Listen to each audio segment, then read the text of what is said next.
Welcome back.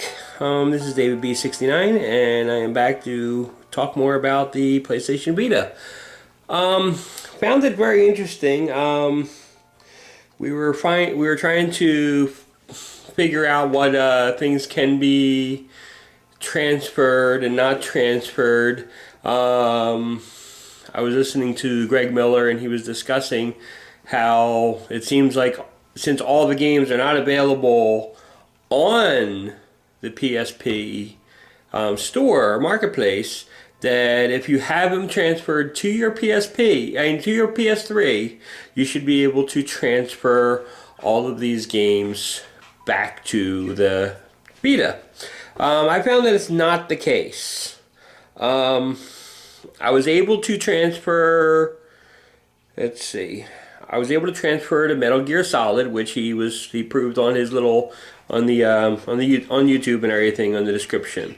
So we have that. We also have Gran Turismo, which was nice and stuff. I was able to transfer that, and also, which I thought wouldn't be able to use and stuff, Little Big Planet for the PSP.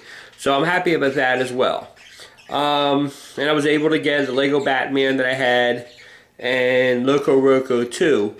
Now I thought I had Loco Roco 1 as well, but for some reason that did not transfer as well. So basically the two things that didn't transfer for me was Mod Nation Racers for the PSP and Loco Roco 1. I mean, is it a big deal? Not really. I basically I've done my time with them. I'm happy and I'm basically completed with it. And I can understand that because Mod Nation Racers is out for the Vita now, Sony's probably just not allowing that even to be played, even though it probably would work with no problems. So is it a big deal? No, not really. So I'm not really like upset or worried about it. So it's not a big deal. I did find it interesting that of my 3 purchased games and stuff that I have, the Little Deviants, the Hot Shots Golf, and the FIFA Soccer, only the Hot Shots Golf had one of those online passes on there where you had to enter the code. The other 2 games did not have that, and the Uncharted, it was a downloadable game and didn't have a card thing, so there was nothing to worry about there. So I just found that a little bit interesting. My overall feelings with the system, it went over pretty well.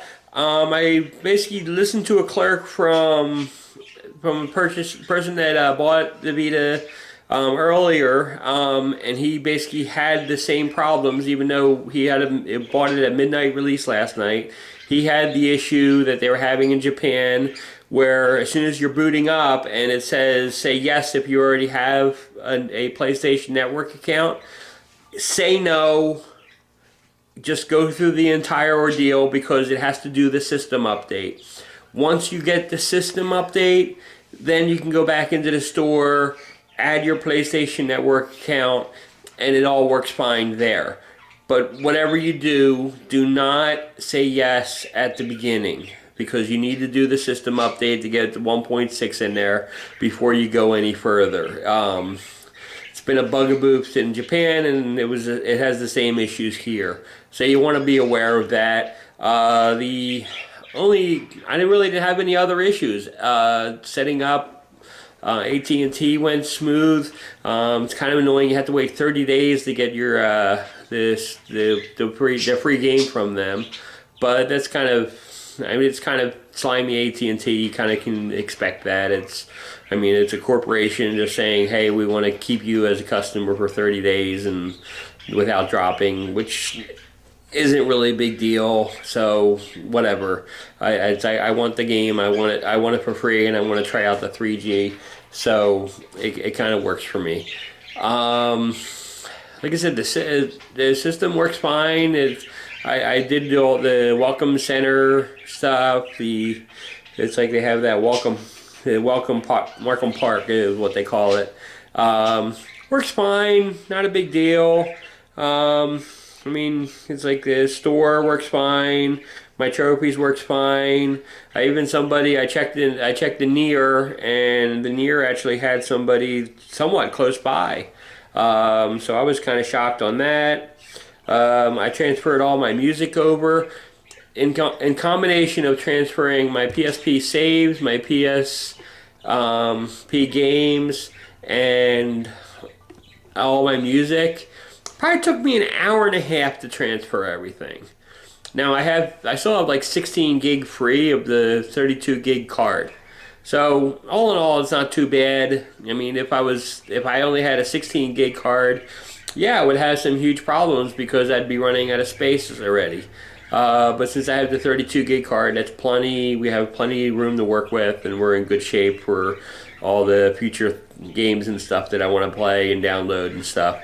Because eventually I'll probably get rid of all the PSP games and things on the system, and I can cut down the music that I actually have on here. I can't think of anything else. Remote play works fine. Yes, that was the other thing I wanted to bring up. The remote play works fine, and I can actually give you an example of this. I'm gonna get my PS3 into remote play mode, and I will quickly show you this. You can't download and put a PS1 game on here. It won't play. But you can go into remote play. I can connect. Yes, I want to connect locally.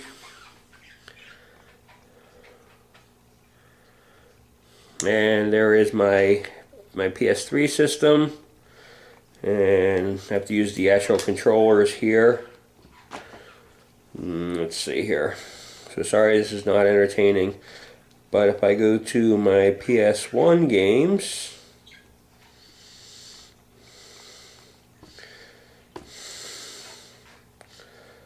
let's see.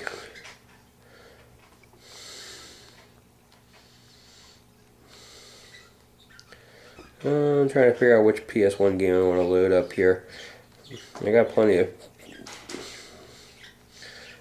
games. Okay, just load up this one for an example.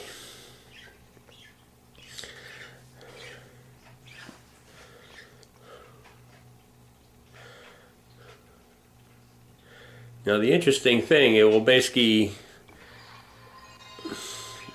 pop up with no problems. But like I said, you have to be doing this in remote play.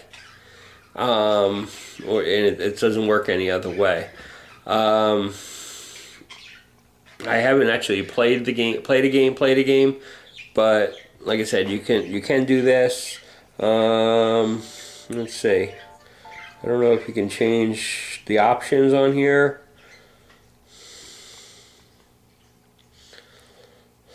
I'm not sure where it's taking me. There's a manuals that it will actually take you to. Well, it's not really that important.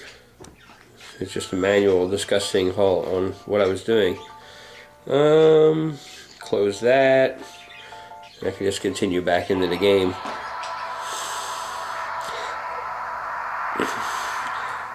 Like I said, it's like the sound quality is excellent. The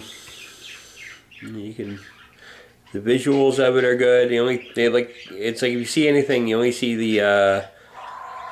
you can see the little issues with the shininess of it.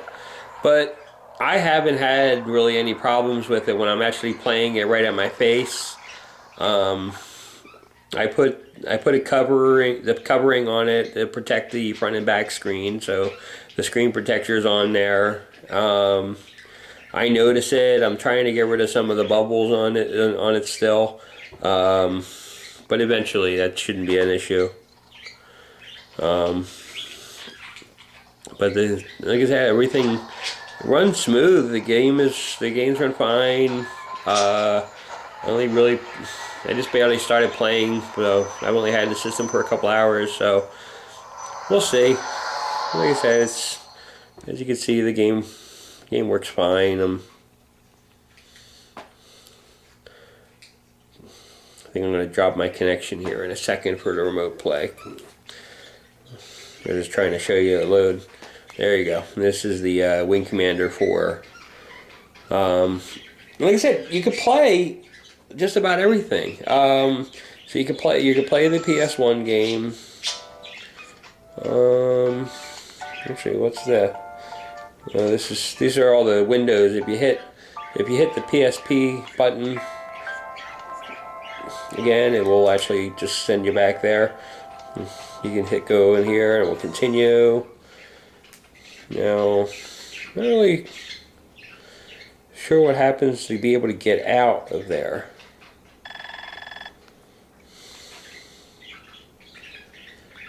Yeah. So, anyways, like I said, you can easily open and close things.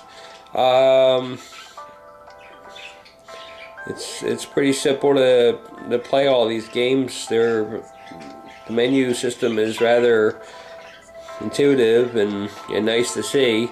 If you have any questions for me, please feel free to drop me a line and just comment below, and I'll be sure to get right back to you on it. I'll be taking it out today and everything on the road and seeing how it works and stuff and everything away from my home network with AT&T, and see how that tests out. But until another video is made, which could be late tonight or tomorrow, I'll talk at you later. See ya. Bye.